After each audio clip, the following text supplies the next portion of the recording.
আসসালামু আলাইকুম রহমতুল্লাহ।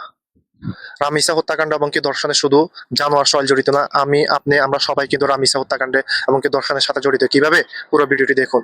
এই যে আমরা প্রবাস থেকে রেমিটেন্স পাঠাই, আমাদের এই পাঠানো রেমিটেন্সের টাকা থেকে কিন্তু জেলে করে আসামিদেরকে কিন্তু খাবার খাওয়ানো হয়।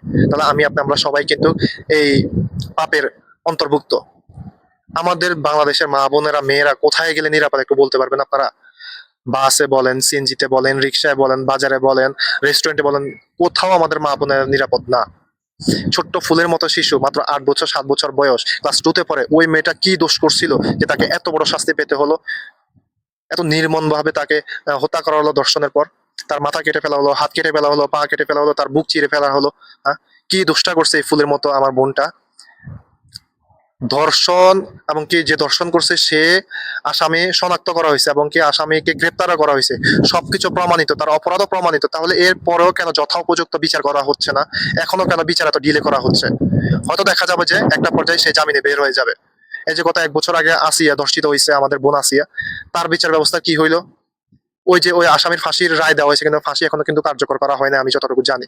এই যে কিছুদিন পর দেখা যাবে, আমাদের বাংলাদেশ এমন একটা দেশ যেখানে একের পর এক টপিক আসতেই থাকে। হয়তো দেখা যাবে রামিসা দর্শনের পর অন্য কোনো একটা দর্শন আসবে, আমাদের রামিসার দর্শনের কেসটি চাপা পড়ে যাবে। এরপর একটা দর্শন আসবে, সেটা নিয়ে অনেক আলোচনা হবে, সমালোচনা হবে, ফেসবুক সোশ্যাল মিডিয়া অনেক কথা লেখালেখি হবে, কিন্তু দিন শেষে এটাও চাপা পড়ে যাবে। এইভাবে একের পর এক দর্শন হবে, আমরা ফেসবুক মিডিয়া এই সকল জায়গায় কথা বলবো, আরেকটা টপিক আসবে, এটা চাপা পড়ে যাবে। এইভাবে কি চলতে থাকবে আমাদের দেশ? এইভাবে কি আমাদের মা বোনদের ইজ্জত হানি হবে? এভাবে কি আমাদের বোনরা আমাদের থেকে হারাই যাবে? এভাবে কি বাবারা মেয়ে হারা হবে? বাংলাদেশের বিচার ব্যবস্থাকে আরো শক্ত হতে হবে, শক্ত হাতে সব কালপ্রিটদেরকে দমন করতে হবে।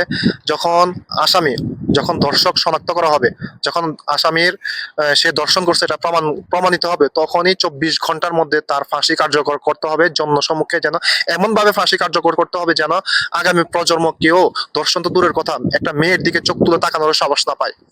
আমাদের বাংলাদেশের মা বোনেরা কোথায় নিরাপদ? কোথাও নিরাপদ না। এইভাবে যদি আমাদের মা বোনরা যদি এইসব দর্শকদের ভয়ে, বকাটা ছেলেদের ভয়ে যদি ঘরের মধ্যে বাসার মধ্যে থাকে, তাহলে তো তারা প্রতিবন্ধী হয়ে যাবে। আমার আপনার মা বোনের প্রতিবন্ধী হয়ে যাবে। কিভাবে চলবে আমাদের আগামী প্রজন্ম এইভাবে যদি চলতে থাকে?